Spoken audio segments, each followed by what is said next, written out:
ជាឈ្នះឆ្នាំនេះទូខ្ញុំអ៊ំពិតជាឈ្នះព្រោះតែខ្ញុំប្រឹងអ៊ំមិនសម្រាប់ព្រោះមានវរៈកម្លាំងចិត្តទូកបងមានឈ្មោះដូចស្រស់ឆោមឆាយទូកបងមានឈ្មោះដូចស្រស់ឆោមឆាយសែនពីរួងស្ដាប់មិនចិនណាយហើយតែងយកជ័យមិនដែលខានឡើយ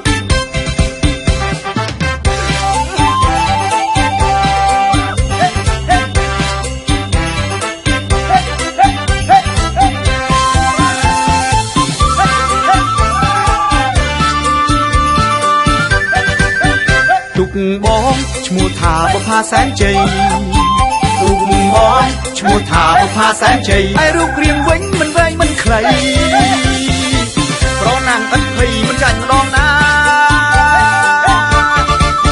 ប្រណាំង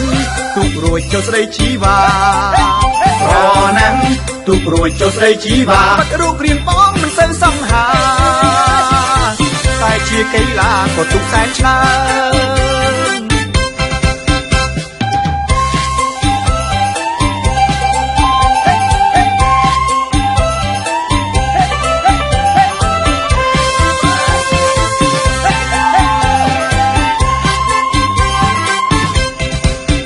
ទូកបងឈ្មោះថាបុប្ផាសែនជ័យទូកបងឈ្មោះថាបុប្ផាសែនជ័យហើយរូបរាងវិញមិនវែងមិនខ្លី